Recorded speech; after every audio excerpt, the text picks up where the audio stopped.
Hola, bienvenidos a este nuevo capítulo de nuestro podcast en el cual hablaremos sobre la terapia familiar sistémica. Chicos, quisiera empezar haciéndoles unas preguntas. ¿Ustedes qué conocen o qué saben de la terapia familiar sistémica y en algún momento considerarían ir a terapia familiar sistémica? Yo tengo entendido que este enfoque se centra más en que la familia es un sistema y todo está interconectado, es decir, que todo se relaciona. Muchas veces he pensado en ir a terapia familiar para resolver ciertas situaciones que se presentan dentro de mi sistema familiar, pero es verdad que a veces existen algunas limitaciones dentro de la familia o el conocimiento que tenga cada miembro sobre qué se trata dentro de la terapia. O sea, es que muchas veces es complicado poder llegar a abordar estos temas con una familia, debido a que muchas veces no entienden o comprenden que en realidad cada miembro en realidad influye en el otro, y por eso es que la terapia familiar sistémica puede llegar a ser un gran recurso para poder llegar a abordar ciertas problemáticas o ciertas dificultades y llevar un mejor ambiente a nivel familiar y sobre todo a nivel personal. Y la verdad no he considerado tomar terapia familiar sistémica, sin embargo sí me llama mucho la atención. Me parece una muy buena idea o muy buen enfoque esto de las terapias familiar sistémicas, porque igual va a lo que abarca todo lo que es la familia. Muchas familias no se atreven a querer ir a terapias porque no, dicen que no, eso es así, que es uno para el otro, pero no entienden que la familia es un sistema, la familia es una sola, no es que cada individuo, sino se los tratas a todos juntos para así poder resolver este problema que se presenta o vaya a pasar. Sí, pero otra cosa también que creo yo que influye mucho dentro de la terapia sistémica es cómo la familia o los miembros del sistema familiar se comunican entre ellos. Entonces, es verdad que si no existe una buena comunicación, una comunicación estable entre, por ejemplo, padre y madre, que son las cabezas familiares, los esposos que mantienen a los hijos dentro del sistema familiar, esto va a influir en cómo los hijos se van a comportar a largo plazo o en cómo los hijos van a interpretar ciertos patrones conductuales o relacionales, como por ejemplo esto del apego, que tiene mucha relación en cómo los padres crían a sus hijos y en cómo sus hijos cuando crecen pues buscan patrones en una pareja. Pero, o sea, también eso generaría como que un conflicto a largo plazo, pero más que todo creo que la base central de la terapia sistémica o en sí de cualquier psicoterapia en general es la comunicación. Cómo el individuo se comunica no solo con su terapeuta, sino con sus sistemas o con su entorno. Porque tengamos en cuenta, o sea, estamos rodeados de sistemas. El sistema no es solo la familia, el sistema también pueden ser los amigos que nos rodean en el entorno, y esto nos lleva a desenvolvernos o comportarnos de diferentes formas con nuestra familia o con nuestras parejas, por ejemplo. Claro, y aquí influye bastante lo que son los axiomas de la escuela de Palo Alto. Por ejemplo, muchas veces no se toma en cuenta que en la familia el silencio como tal puede ser una manera de comunicar, y en ocasiones esto puede llegar a causar, dependiendo de cómo lo uses, puede haber cierta indiferencia y por lo tanto los hijos pueden malinterpretar esta forma de comunicación y a la vez causar daño. ¿Tú qué opinas, Mariana? Estoy a favor de lo que dices. Por ejemplo, es muy distinto también a otro axioma que se menciona dentro de lo que uno dice y cómo lo dice, referente bastante al contenido. Si mi madre me pidiera ayuda, como anda esto, si es como un tono autoritario, uno se puede sentir mal, uno es como, tengo que hacerlo por obligación, pero si mi mamá me lo dice en un tono más suave, puedo entender de, la puedo ayudar, puedo servirle en ayudarle a hacer esta acción. Entonces también es muy importante saber cómo se comunica con el tono de voz, también la manera en cómo se abordan las situaciones o las charlas dentro de la familia, porque es cierto que también muchas familias consideran que dentro de la terapia se trata de buscar un culpable, y no es de esa manera, sino es de que el terapeuta también averigüe o dentro de cómo habla cada uno, cómo es la comunicación entre ellos, tanto los subsistemas de papá y mamá, papá con hijo, padre con hijo o entre hermanos. Entonces es muy importante también conocer eso, de que no se busca un culpable, sino de cómo tu accionar influye en los sentimientos de tu hermana, en los sentimientos de tu mamá, y así también sirve bastante dentro de estos enfoques las preguntas circulares, de si tu papá hiciera tal cosa, ¿cómo tú te sentirías? Si tu hermana te hubiese hecho esto, ¿cómo tú reaccionarías? ¿Qué opinas tú, Guido, respecto a estas Me preguntas? parece un tema muy interesante, pero te voy a agregar algo más. También está lo de las alianzas entre los familiares. De que estás en estas alianzas o estas triangulaciones, de que papá hijo, de que mamá hija, y muchas veces eso es muy malo porque es como que excluyen al otro miembro de familia y tienen que ser una comunicación muy entre todos. No es que haya un problema y se unen otros para atacar a la otra persona. Eso es un tema que pasa en muchas familias, que a mi parecer es algo que es lo bueno de esta terapia porque lo trata y va viendo desde ese punto de vista de que, ¿sabes qué? Está pasando esto, no pueden haber estos tipos de alianzas, este tipo de triangulaciones o este tipo de pues, de uniones entre los miembros de familia. Y es un tema interesante, pues, que muchos pueden opinar, que dicen no, que sí, que papá y mamá esto, no, o sea, es comunicación. A mí la base principal de todo esto es que haya la comunicación necesaria y la madurez de los padres principalmente, y no que aliarse con los hijos, porque la visión de los hijos son los padres, no son los hijos, porque los hijos siguen el ejemplo de los padres, y si ves que tu padre busca una opinión de mí, o sea, ¿qué opinión le puedo dar si yo soy una persona que todavía me estoy desarrollando y madurando mentalmente? O sea, por eso quizás también existe esa concepción de que tienen que buscar un culpable dentro de la terapia, cuando realmente no es buscar un culpable, sino que entre el grupo, entre el sistema, buscar una solución a la problemática. Que es verdad que hay veces situaciones que son muy problemáticas o conflictivas dentro de la familia, pero de todas formas es importante que el sistema o el grupo traten de adaptarse quizás o acomodarse a las situaciones que experimentan diariamente como familia, porque al final no solo influye en uno, sino que influye en toda la familia. Si yo como madre tengo una relación conflictiva con mi esposo y mis hijos ven estas discusiones o estos problemas, evidentemente a largo plazo no solo va a afectar la salud mental o emocional o incluso la percepción relacional de ellos, sino que también va a afectar el cómo se desenvuelvan en la sociedad, el cómo se desenvuelvan a nivel académico, en la escuela, en la universidad. Pero asimismo también creo que hasta cierto punto el tema de las alianzas y las triangulaciones dentro de la familia creo que es un problema aparte. Pero el hecho de que muchas veces ante una situación tan conflictiva, un padre no sabe cómo reaccionar, y es por eso que muchos tratan de poner en contra a su hijo de su pareja o en contra de su otro hijo que toma una decisión que es radical o que afecta a la familia.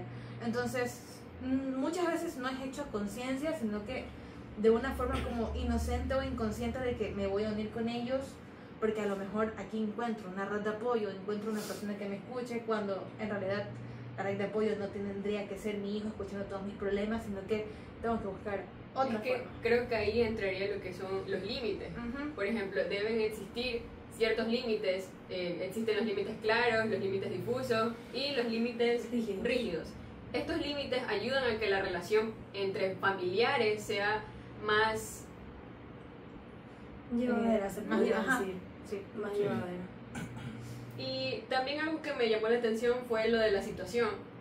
Como muchas personas o en el mismo núcleo familiar pueden ver las situaciones de manera distinta. Sí. Y aquí entra una técnica muy importante en la terapia familiar sistémica, que es el reencuadre, que es una forma de poder ayudar de cierta manera a que el paciente pueda ver esta situación de otra manera. Ajá. O sea, darle otro significado, Otra perspectiva.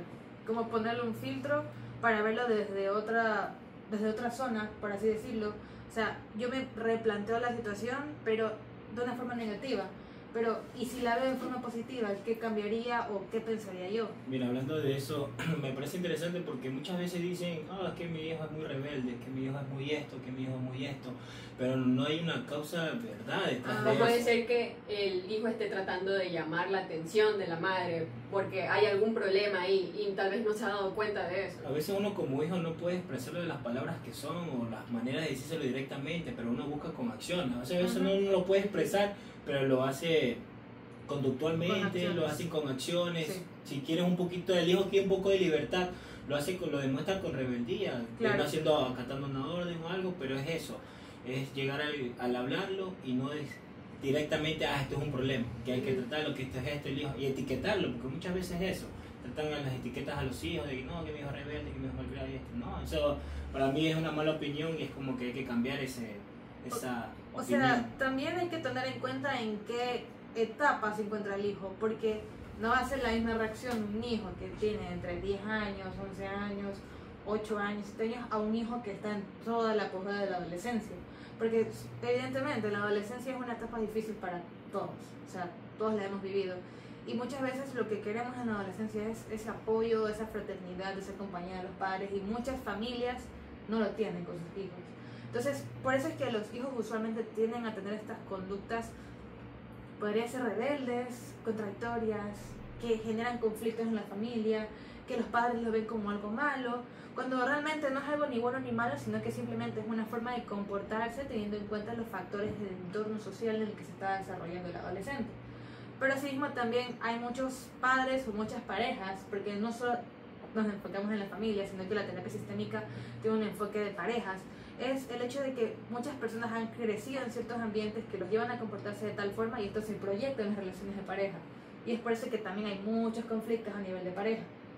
Yo creo que también una forma de poder abordarlo desde la terapia podría ser, en vez de visualizarlo como un problema, podríamos verlo como una forma, una oportunidad de poder crecer y poder llegar a superar ciertas dificultades que están afectando la relación, ya sea de pareja o de familia, pero es una oportunidad de crecimiento que nos ayuda a tener nuevas herramientas para poder llevar a cabo una socialización más adecuada y sobre todo que no interfiera en nuestra salud mental.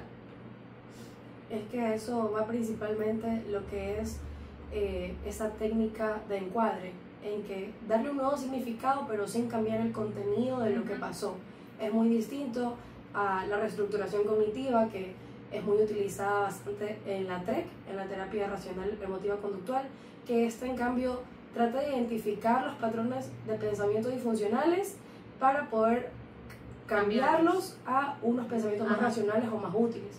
Es muy distinta, pueden ser medias similares, pero la diferencia es que en la reestructuración cognitiva se cambia como tal el pensamiento y en el encuadre le das un nuevo enfoque, le buscas un nuevo significado de, esto me sirvió para poder entender mejor a mi hijo, para poder entender mejor a mi pareja sobre tal situación, poder tener otra perspectiva de cómo se lleva mi hermano conmigo o cómo siente mi hermano mi relación con mi mamá. Entonces es muy distinto también estas dos técnicas de psicología. Me parece muy buena, porque muchas veces también hay que ponerse a pensar, porque si no actuamos va a haber secuencias al futuro. O sea, imagínate si no lo tratas ahora con tus hijos, es como que vas a repetir ese ciclo y va a repetirse, van a ser los hijos de los hijos de los hijos. Exacto. Y es como que va a ser una cadena y nunca la vas a poder cortar. Por eso es que se inventan este tipo de terapia para poder tratar este tipo de situaciones y cambiar el enfoque de eso, ¿verdad? ¿Sabes qué? Algo está pasando, mejor cambiémoslo, hagámoslo de una manera muy distinta. Me parece muy interesante ese tema. O sea que podemos concluir que la terapia familiar sistémica o la terapia sistémica es una forma de la psicología de intervenir ante situaciones que engloban el sistema familiar y el sistema, pues, de pareja, para buscar no un cambio o una mejoría, sino más bien una adaptación de las personas a las situaciones que usualmente van a enfrentar, porque nadie quita que sucedan los conflictos. Entonces las personas tienen que tener las herramientas o los mecanismos para poder actuar ante estos conflictos y no generar un cambio global que hiera a todas las personas del sistema, sino que más bien los integre y los ayuda entre todos a buscar, pues, una quizás mejoría o quizás una adaptación o evolución de la relación para, pues, que cada quien se sienta cómodo, incluido, integrado dentro del sistema. Principal, apuntar a la comunicación asertiva, siempre pensando en que con cualquier cosa uno puede comunicar, es imposible no comunicar, no existe una comunicación buena o mala, sino asertiva o no asertiva. Yo creo que también la terapia familiar sistémica aboga mucho por lo que es la empatía. Sí. El poder conocer la perspectiva del otro y poder saber qué es lo que están enfrentando o cómo lo están enfrentando. Es muy importante llevarlo a cabo desde el lado de la empatía para poder llegar a solucionar o tener las herramientas para estas situaciones. Qué bueno saber eso, conocer las versiones de los otros. No solamente una sola versión, sino también la de los otros para poderlos entender. Que sea muy abierto de esa manera lo hace, para mí, verlo de mi manera muy fresca, o sea, de que, atendemos a esto, actuamos en esto y podemos resolverlo de una manera tan sanamente, sin que haya tantos problemas o, como dicen, buscar culpables. Creo que eso es algo bueno que ha llegado post pandemia, porque considero que tras haber estado en una situación en la que todas las personas se quedaron juntas y empezaron ya a identificar estos patrones, estas conductas, estas formas de actuar de la familia, creo que ha abierto más el panorama y la perspectiva de tomar una decisión de, pues aquí hay una solución, puedo ir a terapia de pareja, puedo ir a terapia familiar. Entonces sí me parece muy bueno el hecho de que actualmente se esté aplicando más dentro del sistema social, porque antes no era tan socialmente aceptable ir a un psicólogo, siquiera como terapia individual, pero ahora que existe este panorama más abierto, creo que va a ayudar a muchas familias, a muchas parejas, y creo que va a contribuir mucho en la mejoría de la salud mental de muchas personas. Para mí, mi opinión es que también es de que cada persona quiera tomar acción, porque uno puede decir, sabes que yo sí quiero ir a terapia, quiero hacer esto de la terapia sistemática familiar y todo esto, pero muchas veces los padres no coinciden, dicen, no, yo no tengo el problema es mi hijo, el problema eres tú. Pero entonces es como que ahí hay que comenzar, ¿sabes qué? Que ellos mismos se den cuenta de que, ¿sabes qué? Así sea que no seas tu problema, pero igual ir, aceptarlo y arreglarlo, hablarlo. Y ver, al final puede ser que no lo veas, pero ya el psicólogo te hace cambiar esa perspectiva porque te va a hacer a ver desde otras perspectivas, vas a conocer la perspectiva de tu hijo, vas a conocer la perspectiva de tu hija y la de tu esposa y así. Y bueno chicos, este ha sido nuestro episodio del día de hoy. Muchas gracias por escucharnos. Nos vemos. Chao.